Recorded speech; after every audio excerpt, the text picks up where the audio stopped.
Assalamualaikum warahmatullahi wabarakatuh.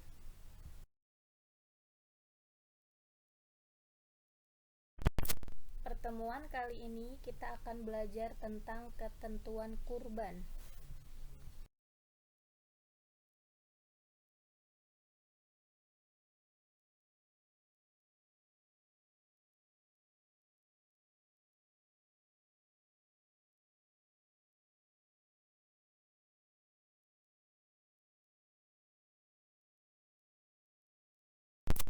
Apa sih yang dinamakan kurban itu?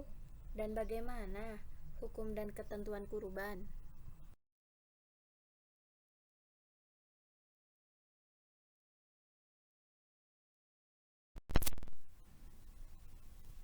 Pengertian kurban. Kurban berasal dari bahasa Arab yaitu korroba yang artinya dekat.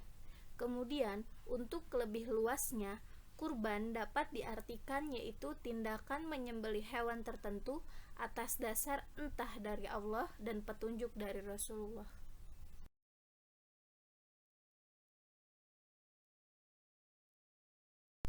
Perintah Allah ini terdapat pada Quran surat Al-Kautsar ayat kedua yang berbunyi Fasholli lirabbika wanhar, yang artinya maka dirikanlah sholat karena Tuhanmu dan berkurbanlah sebagai ibadah dan mendekatkan diri kepada Allah.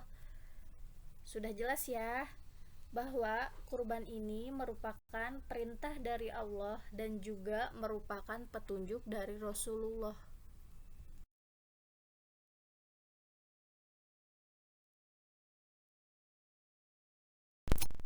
Kemudian, bagaimana sih hukum kurban ini?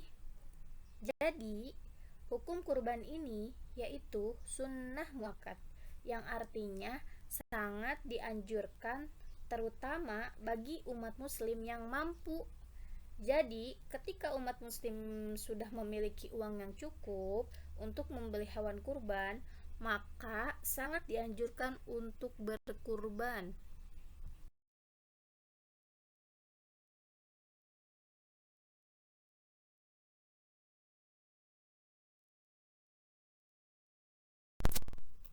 Kemudian, bagaimana jenis dan syarat hewan kurban? Untuk jenis hewan kurban, jenis hewan kurban ini ada 4. Yang pertama adalah domba. Domba ini harus berumur 1 tahun lebih dan sudah berganti giginya. Yang kedua adalah kambing. Kambing ini harus berumur 2 tahun atau lebih. Yang ketiga adalah unta. Unta ini harus berumur 5 tahun atau lebih. Yang keempat adalah kerbau. Kerbau ini harus berumur 2 tahun atau lebih. Kemudian, untuk syarat hewan kurban. Syarat hewan kurban diantaranya yang pertama, tidak cacat. Jadi, hewan yang dikurbankan tidak boleh cacat. Contohnya, ada hewan yang memiliki cacat dalam matanya, yaitu buta. Maka, hewan tidak boleh dikurbankan. Kemudian, yang kedua adalah sehat dan tidak kurus. Jadi, hewan yang akan dikurbankan harus dalam keadaan sehat, tidak boleh sakit, dan juga tidak boleh kurus, harus gemuk. Yang ketiga adalah tidak rusak tanduknya. Jadi, hewan yang akan dikurbankan tidak boleh ada yang rusak tanduknya. Yang keempat, tidak pincang kakinya. Jadi, hewan yang akan dikurbankan tidak boleh ada yang pincang kakinya.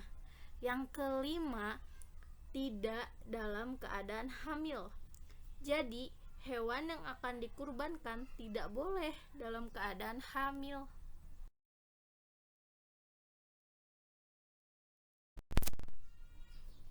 Penyembelihan kurban dilakukan dengan cara tertentu dan tidak boleh dilakukan dengan sembarangan.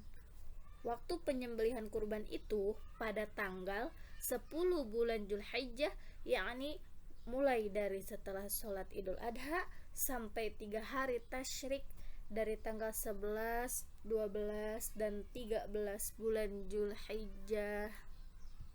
Tata cara penyembelihan hewan kurban. Yang pertama, persiapkan media atau bahan. Biasanya yang dijadikan kurban itu unta, sapi, atau kambing.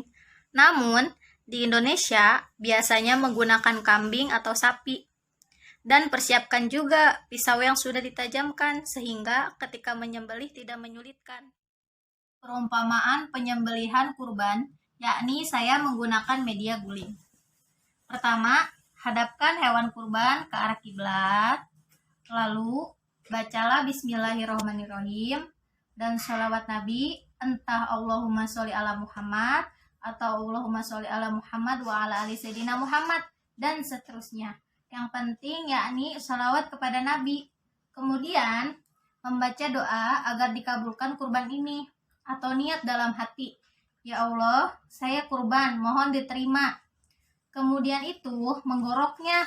Setelah itu dipastikan saluran pernapasan dan saluran pencernaan itu harus putus, dan boleh ketika menggoroknya ini sampai putus, namun hukumnya makruh.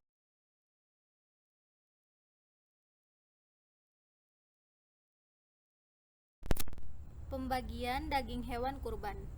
Pembagian daging hewan kurban itu dibagikan kepada fakir miskin, baik mereka meminta maupun tidak meminta. Jika orang yang berkurban atau menyerahkan hewan kurbannya ke panitia, maka orang yang menyerahkan hewan kurbannya itu maksimal mendapatkan sepertiga bagian dari hewan yang dikurbankan. Sebagian ulama berpendapat bahwa pembagian hewan kurban itu sepertiganya dibagikan kepada fakir miskin, kemudian sepertiga dibagikan kepada orang kaya, dan sepertiga dibagikan kepada orang yang berkurban. Tetapi kurban yang utama yakni menjadi halnya tegakkan semua dagingnya kecuali memangkas sedikit daging kurban untuk mendapatkan berkah dari kurban tersebut.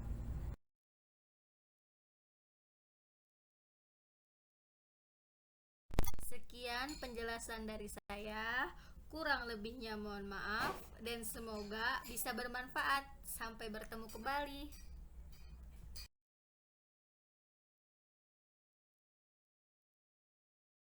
Wassalamualaikum warahmatullahi wabarakatuh.